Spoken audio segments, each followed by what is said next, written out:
On this edition of Alberta Dugout Stories, the podcast, they were legends of the game and all made stops in our province. Conversations about Hall of Famers Satchel Paige, Leon Day, and Andre Dawson.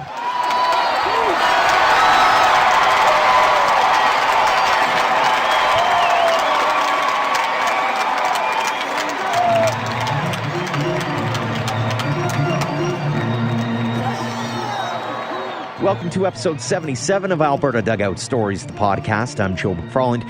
February is Black History Month, and earlier this month also marked the 100th anniversary of the creation of the Negro Leagues.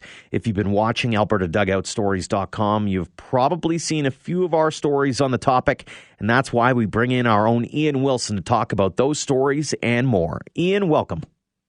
Thanks for having me on again. Let's start off with Satchel Paige. He's a famous hurler. Everybody's heard his name. He made a couple of stops here, and we'll get to that in a second, but I want to ask right off the bat, when did you first realize he was part of the barnstorming tours of yesteryear? I had kind of, when I knew the Negro Leagues anniversary was coming up, I looked into which player or players or teams I wanted to take a look at, and it's kind of like I do with a lot of players. When I did a piece a while back, I just had in the back of my mind, I wanted to know if Babe Ruth ever came to Alberta. And in that case, I established that he came through Alberta, but on his way to and from some tournaments, but didn't play here. With Paige, it was kind of a similar mindset. I just wanted to know if he had ever pitched here. And of course, Satchel Paige, long storied career that spanned 5 decades, much of it barnstorming. I was able to establish that he had indeed pitched here. There was some references to him pitching in Blairmore and Crow's Nest Pass area, and we later on established that he definitely came up and pitched at the Ponoka Stampede grounds, and their excitement for their first baseball tournament there that drew about 4,000 fans, and then later on in Lethbridge area and in Medicine Hat as well. And Medicine Hat in 1963 was a bit of a fluke that he ended up here because he was supposed to be touring around BC at the time. But again, a very charismatic, interesting guy. He's a lanky pitcher known for his fastball, but also kind of like the Yu Darvish of his time. Always seemed to have like a dozen pitches in his back pocket, and just people loved interviewing him and getting to know him, and just a hell of a good pitcher in his prime as well. It really spoke as well, I think, to the strength of the game in this province over the course of, the early days, right? Whether it's the 30s, 40s, 50s, it was a gathering point for the community, and whether it was Ponoka or Medicine Hat or Lethbridge area. I mean, you'd expect these kinds of appearances nowadays to happen in Calgary and Edmonton, and maybe you get a stopover in one of these other smaller spots, but now wherever the money was, the barnstorming was right there too. Yeah, and I mean, it kind of speaks to that era of baseball. In Satchel's case, 1935, he pitched the first game at Winnipeg's Osborne Stadium, and a bit of a chilly day in June, and only 700 people pay a quarter to go see him do his thing. Well, he ends up pitching against he actually didn't pitch for the Kansas City Monarchs that game. He pitched against them, against one of his future and former teammates, Chet Brewer. And on that particular game, that first game, they both went 9 innings, gave up no runs, and struck out 30 batters between the two of them. And then the game had to be called because it was getting too dark. Yeah. So, I mean, that's like kind of at the heyday of what you could see. And I nothing really relates now that having that access to major leaguers in Canada outside of Toronto at this point, right? So, I mean, we get excited when the Blue Jays come through town and they're here for a winter tour, right? To sign autographs and things like that, which is great. But no, people on the prairies got to see some fantastic ball and some big names, out of Satchel in that time. And like you said, it went from the 30s, 40s, 50s, 60s in Satchel's case. And it wasn't like, hey, there's 30 fans showing up or anything like that. This was the talk of the town. You had whether it was 4,000 or even a couple of thousand in each of these stops. I mean, this was the big ticket too. Yeah, in Ponoka in 1959 when they brought him up, it's kind of funny because he was pitching like 6 days a week. So you'd really, at that point, you're really just looking to see him pitch for 2 or 3 innings. But for this Ponoka tournament, they brought him up. He was paid $500, and then he flies right after the game. And that wasn't a nothing tournament. You had you had some teams from Saskatchewan and Washington State that came up to participate. Some of them had Pacific Coast League talent on their rosters. Delisle, trying to remember the team name, they're out of Saskatchewan. They had 2 NHL Hall of Famers, the Bentley brothers, on their team. Another guy who was pitching on the Ponoka, it was the Ponoka Stampeders, was the home side. Ralph Vold, who's a Alberta Sports Hall of Famer. He took the ball from Satchel and finished the game in that game that Satchel Paige appeared in. And Vold was a minor league pitcher in his own right and had a decent career. I think he's actually in the auctioneering Hall of Fame or something like that. So he's obviously a very well-known name in the Ponoka area. And then Medicine Hat, like I said, that was kind of a fluke. He was supposed to arrive in Kimberley and meet up with Life magazine in 1963 to do the chronicling of his barnstorming tour through BC at the time, which was supposed to end in Vancouver. He didn't show up, and the organizers are like, "What's going on?" They later track him down. He's in Moose Jaw. Very apologetic for not making it out, but Medicine Hat kind of swoops in, takes advantage, says, "Hey, can you come to Athletic Park in Medicine Hat and pitch here?" So he comes out for 2 innings, and of course we found some great video footage of that outing in front of about 1,000 fans, I think it was, to go along with the story, which was that's on my end, that's kind of gold gold discovery to find stuff like that. So just really neat to be able to dig that up and find. Just to have that luck of hey, Satchel, are you around? You're in Moose Jaw? Come on out. Come to the Hat. I want to ask about that video because it's gone gangbusters online, especially on Twitter and Instagram, and you were able to take some stills as well. Where did you get that? Yeah, so I, similar to, when I did a piece on Jackie Robinson, he came to Calgary in 1955, right after the Brooklyn Dodgers won their first and only World Series. And, I knew there was newspaper articles and that there's some photos in the papers. So I approached Glenbow Archives about, photos, and they had some great images, just high resolution, fantastically sharp images. It was part of, it's one of those situations where, as a writer, you feel like you're almost being shown up by the images, but that's that's also good to share that stuff with the world as well. So in this case, I knew that I had approached some of the archives, the photo archives in Alberta, and I went to Esplanade Archives in Medicine Hat because I know they do a really good job of just archiving everything, and they got back to me and they said, "Yeah, we don't have any photos, unfortunately, but I think we've got this video. Would you be interested?" And I was like, yes, very much so. So I think it's a good 90 seconds or so, and it's just fun to see.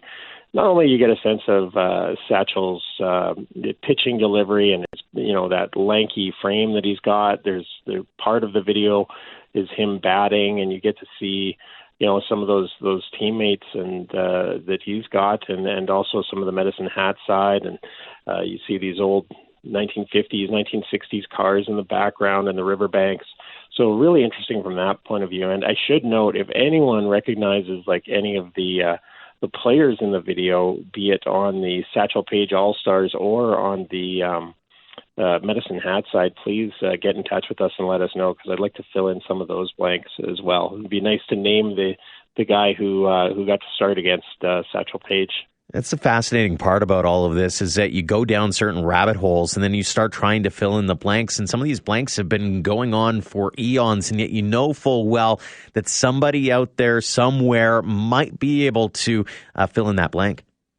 Yeah, and one of the resources that you and I often use is that At the Plate website, which is great. And I'm sure we could find out who like the regulars were on that Medicine Hat Commodores team. So you'd have a pretty good educated guess. That's one area we can look to. But it's just fascinating to me to think that you'd be pitching in for the Medicine Hat Commodores, and then you're going up against Satchel today. Good luck. Absolutely. Again, it's just one of those things where I think I'll share this sentiment, and I'm sure you probably agree as well, it's kind of an honor to be able to take this opportunity that we have in front of us and to be able to shed some light on the past. I know we focus a lot on, what's happening in the current scheme of things, talking about the Mike Sorokas of the world and the guys who are doing really well and gals who are doing really well stateside or even here in Canada. But it's another to be able to shed some light on some of those stories from yesteryear and be able to maybe make somebody go, oh yeah, I remember that, or even, hey, I had no idea that even happened. Absolutely. I mean, it's one thing for the fans, as well, baseball fans and historians who are interested in finding out more about that. But also, even like one way I like to look at it, and I hope it's kind of connecting the different eras of the game. So you get a guy who plays for the Medicine Hat Mavericks, and maybe Greg Morrison, one day is like, hey, did you know like Satchel Paige pitched here? Things like that I find really, really cool, just being able to connect the generations. And maybe that kid is local, or maybe he's from California. It doesn't really matter. Just kind of stitching all that fabric together is really interesting. And I hope other, both baseball players and fans and those in the game enjoy it as much as you and I do. Absolutely. Now, Ian, I'm going to give you a little bit of a break here and segue into our next story on the website, and it's all about Leon Day, arguably one of the greatest Negro League pitchers and a Baseball Hall of Famer. Day actually spent a full season with the Edmonton Eskimos Baseball Club, not the football team, the baseball team of the Western International League. Now, the author who wrote his biography for the Society for American Baseball Research was Tom Kern, and Tom took some time for us earlier this week to talk about Day's baseball career, his travels, and what it meant to be recognized by the Hall just days before his death. Tom, thanks so much for joining us on the podcast. Glad to be with you, Joe. Hope all is well on your end. Absolutely it is, and really glad that we were able to connect and talk a little bit about Leon Day. And let's start off with the player. What was he like as a player?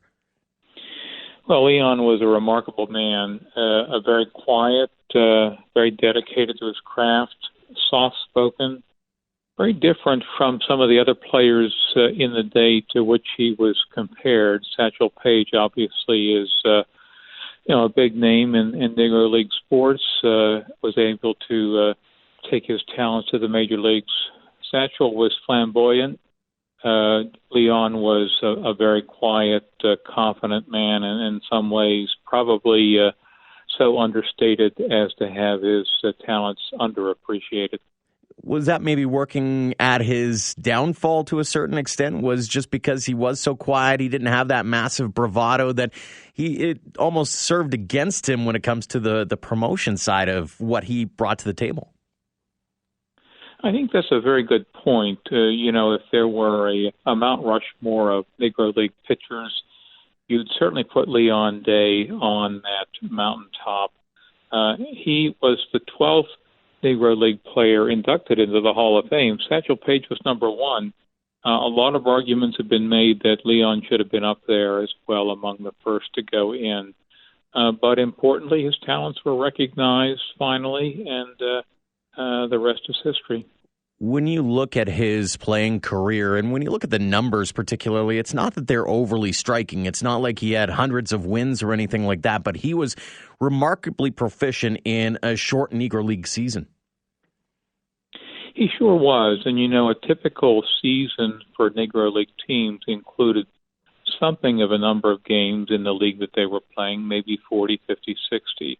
But these teams also barnstormed. They played wherever they could to make an extra dollar or two, and the records are spotty at best. We don't really know how well he did. The other thing that factored into his career was that the war intervened. He was a wonderful patriot. He was drafted, and he served in Europe for 2.5 years, right toward the end of his playing career, and that took away from his stats as well. But no question about it, he was considered among the best, had blazing speed. And interestingly so, even though he had a very odd windup, Joe, he actually threw more from the side rather than from a full windup. When asked about this, he said, well, I played second base too, and I think I just carried my throw from second to first to the pitcher's mound. There was some concern that maybe that adversely affected him over the years, hurt his arm. He did suffer from production because of an arm problem later in his career. But stat accumulation aside, when he played, he was outstanding. And that was one of the things that set him apart is not only was he, every 3 or 4 games he was on the mound, but on those quote-unquote off days, he was playing second, he was playing the outfield, he was all over the field. He truly was one of those special athletes. And Monty Irvin is famous for saying that Leon was a pretty good center fielder, and in fact better than the center fielder on the team that Leon played, and that would have been Monty Irvin himself. So, no question about it. He had a decent bat. He really hit well as well for his career, and that was just the stellar athlete that he was. He was a diminutive man. He was only about 5'9", 170. So you wonder where he brought all of his power, but he was able to make it work. What was it about him on the mound that set him apart? Outside of the no delivery, did he have a fastball? Did he have a curveball? What was it that really made him unhittable at times? If you talk to his peers, they often use the word intensity. Quiet, but intense. He wasn't a quick pitch artist that the kind of motion that he had might suggest, but he certainly didn't waste time on the mound. And somehow or other, he was able to bring velocity to his fastball. The thinking was that he probably, in an era where we didn't have a gun to measure the speed of the pitch, that he was in the low to mid-90s most of the time. And then, as Buck O'Neill would have said, he did a bit of grading of a lot of his contemporaries and those that came before him in the Negro Leagues. Buck O'Neill said that his ability to really change speeds and throw the curveball in, off-speed stuff, it really made him a cerebral pitcher. But I think the intensity thing was really the big deal, and that's what made him very competitive. So the color barrier gets broken in 1947, and obviously this is after wartime, so he's back on the field again playing. What kinds of doors were opened up to Mr. Day? Well, it's an interesting question. In my research, I found what was a little bit more than an urban legend, and that was that Jackie Robinson asked Leon if he would go into the Dodger minor league system in 46 when Leon came back from Europe. Leon felt very loyal to the Newark Eagles, a team that he had played for some years. He had a contract with them. In fact, he pitched a no-hitter on the first day of the season for Newark in 46 and helped lead them to the World Series against the Monarchs that year, which Newark won in 7 games. One wondered what might have happened if Leon had entered the minor leagues with Robinson. A lot of other players were of that era, but Leon, confessed that he didn't have it anymore. His arm problems were an issue. He was getting on in years, and it's hard to know what would have happened. It really is. Interestingly, and this is where Canada comes in big time, Leon kept playing, and he did, in fact, enter Major League Ball through the minor league system, thanks to the leagues that were available to him in Toronto, Winnipeg, Calgary, Edmonton. These cities were open for him to be able to play. And while he wasn't in his prime anymore, he said himself that this made it feel like he had made the majors. One of the interesting things I noticed as I was going through some of the archives is his entrance into even Edmonton, for that matter, for the 1953 season was pretty understated. It was, hey, there's this Negro right-hander is signed on with the Edmonton Eskimos. There was, and part of it might have been just the era and the lack of A, information at your fingertips, but B, also the fact that the Negro Leagues weren't exactly reported on in well-known terms. There wasn't a lot of celebrity status that came along with him actually coming to Canada or to Edmonton. And, that may have been for a couple of reasons we've already cited. One, as you mentioned before, was his demeanor, his low-key nature. So he wasn't going to be that well-known. I think being at the end of his career, too, had a factor to play in that. But, within the community, within the fandom for the Negro Leagues, he was renowned. He played 7 times, 7 different East-West colored all-star games in the era in which he was involved. I think that's more than any other player. He was continually chosen by the fans. He played in the games. He was just really considered in some ways an icon for the sport. And obviously, he had a lot of standout performances. I mean, he comes in and throws a one-hitter, 18 strikeouts in a game to set a record there. And as you mentioned, he also came back from War's first game back, and he throws a no-hitter. I mean, he was remarkably consistent as well. He was, and, back to the Page-Day comparison, according to Leon from his memory, and the records help substantiate this, Day and Page went against each other 4 times. Leon says he won 3 of those, and I'm going to take him at his word. And one game he said it was nothing going into the 9th inning, and he was so frustrated his team hadn't scored any runs for him, he ended up hitting a home run to win the game. So he really brought it when he needed to. Talk a little bit about Day the person. You mentioned he's quiet, he's modest, but I also understand that you had a chance to meet him at one point. Yeah, what an experience. Of course, Leon remained in Baltimore. He was born in Alexandria, Virginia, outside of Washington, D.C. His family relocated to Baltimore not too long after he was born. His dad found work in Baltimore. He played for the Black Sox before they had issues before going to the Eagles.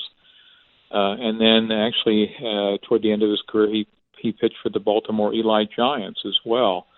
The interesting thing about him was that in staying in Baltimore after his retirement, he had a chance from time to time to be involved with the Orioles, who came on the scene in '54. And in the early 90s, he threw out a first pitch. The Orioles, I think, belatedly recognized him, and they should, and finally did. I'm a baseball card collector, so in the early 90s, my daughter and I traipsed up to the Baltimore suburbs to, if I remember correctly, a Holiday Inn to go to a baseball card show. This was pre-internet. This is the way you found your baseball cards. Mm-hmm. And we walk in, and there's a booth over on the one side, a couple of elderly men there. We walk over, and it was Leon Day and also Wilmer Fields, who played for the Pittsburgh teams and a little bit younger than Leon. But they were there selling memorabilia. We got in line. It wasn't a very long line. Got in line to say hello. I spoke with him. I didn't know a whole lot about him at the time. This was the early days for my interest in the Negro Leagues. But I spoke with him and wished him well and asked him about his reflections about the game. And he said something akin to the fact that really, he couldn't have asked for more. Baseball had been good to him. It was a great game.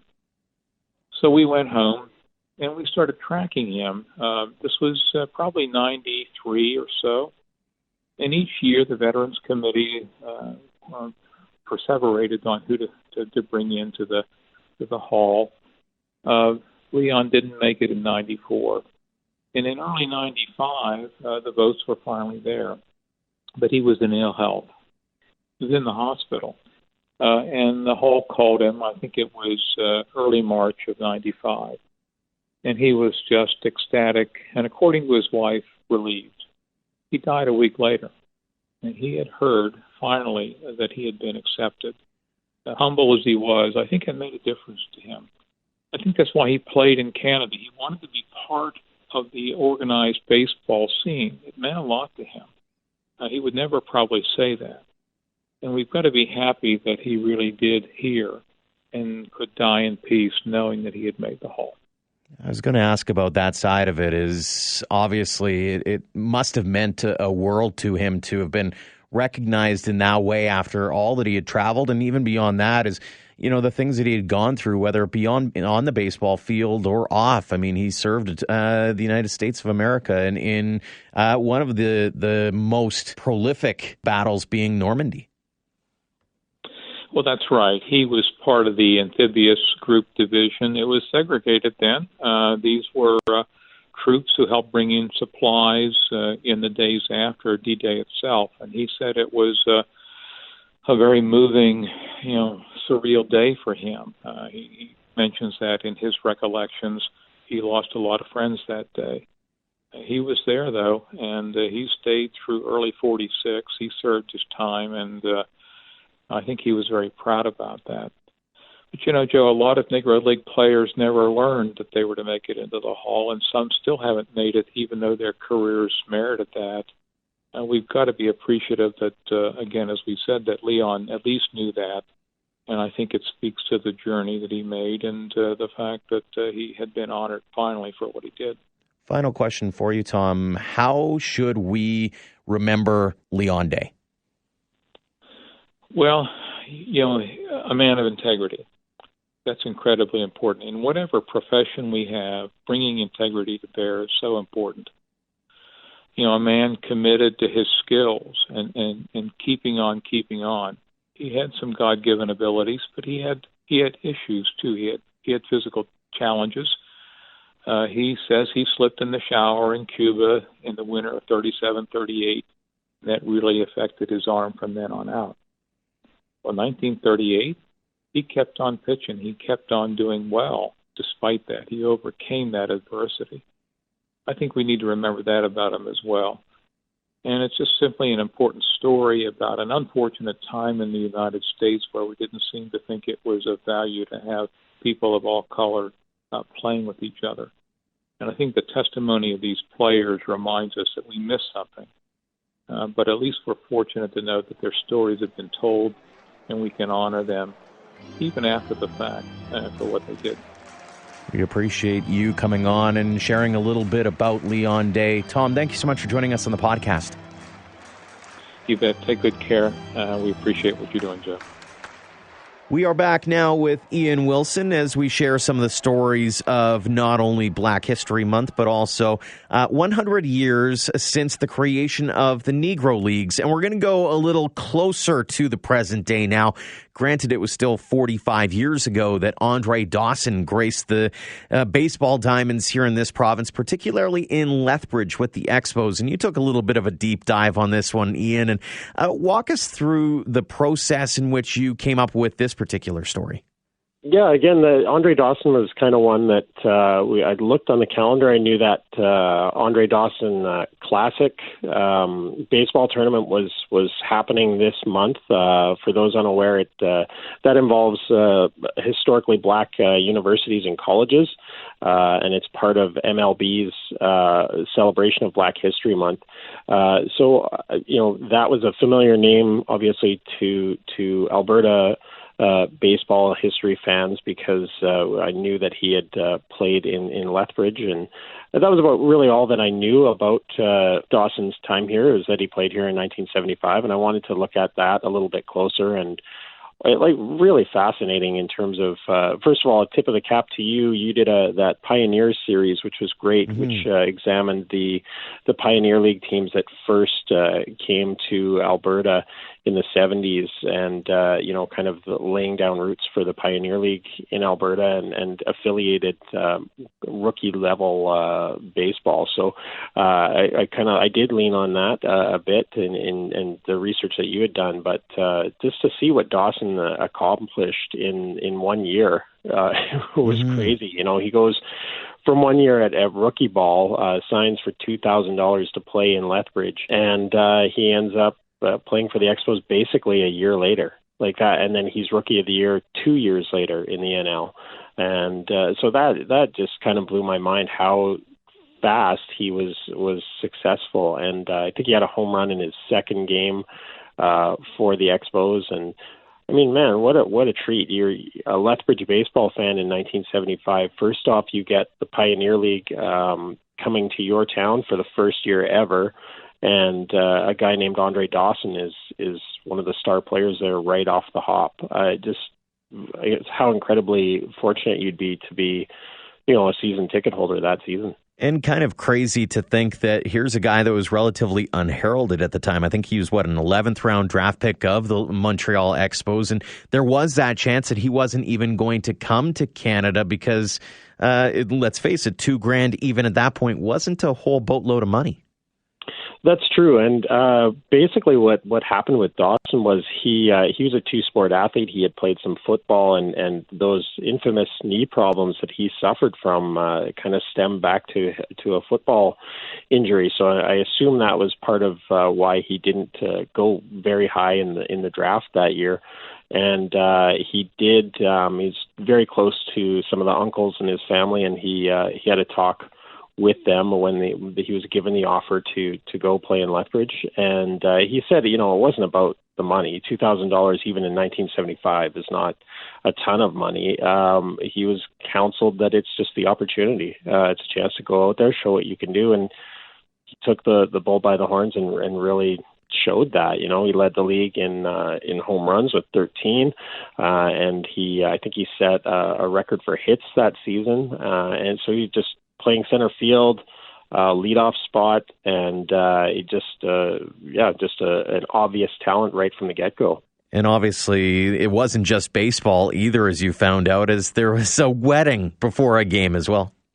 Yeah, shades of Bull Durham, right? Mm-hmm. I wonder if they had that discussion on the mound about what to get their teammate.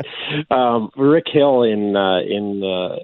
during the season ended up getting married at home plate at Henderson Stadium to his. He was from Fort Worth, Texas, and his hometown honey Sharon came up. His father was a Baptist minister. He presided over the wedding, and then they did that, and then they played a game right after, and Rick Hill probably one of his better days at the plate that day, and got some action in the outfield as well, and it was just a cool scene because they were doing, instead of doing "Take Me Out to the Ball Game," they're doing a wedding song. The organist is doing wedding songs for the fans, and they had like I said with Bull Durham, the arched bats over the couple. They did that as well, so really neat to see that kind of stuff. I love just some of those details that emerge. Absolutely. Now, one of the things that came out of the Pioneer League series and the Pioneers was we actually got someone reaching out to us from that original team, and he shared some of the thoughts that he had on a really young at the time Andre Dawson. Yeah, Mike Grabowski, who and kudos again to you for doing that Pioneers series, because he saw your piece on the Expos, and then he sent us an email, and he was just like, yeah, that's me. Let me know if you're doing more stories. And he lives in Vermont now, and he had some good insights on Dawson. He said he was a pretty quiet guy, but he remembered going for lunch with him one day on the road, and Dawson's roommate, Andrew Dyes, who had a great year that year as well. I think he stole 40 40 bases, and was the team MVP over Dawson, even though Dawson ended up being like the MVP of the league. I don't know how that worked exactly, but anyway, Andrew Dyes is bickering with one of his teammates, and Dawson just said, why are you letting this guy bug you? And he basically was the peacemaker over lunch. And Grabowski as well obviously noted like Dawson's power, just said it was unreal. Like he was just smashing balls, and because he was in that leadoff spot, he'd go yard, he'd hit a home run, and then later in the game he'd get plunked. Just for going deep.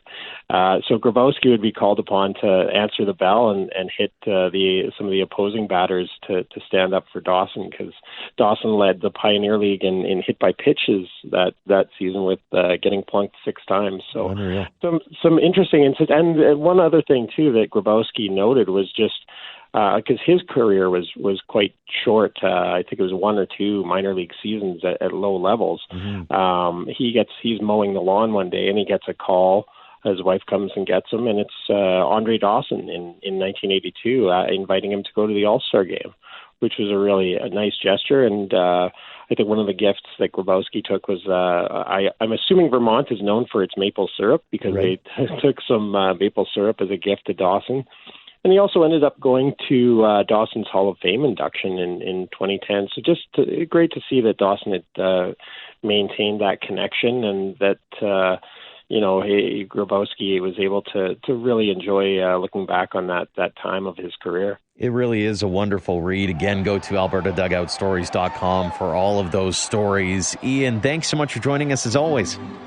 Thanks for having me, and thanks to everyone who takes the time to listen and read all the stuff that we do. We love doing it. Couldn't agree more. And thanks to you as well for listening to Alberta Dugout Stories, the podcast. We'll see you again next time.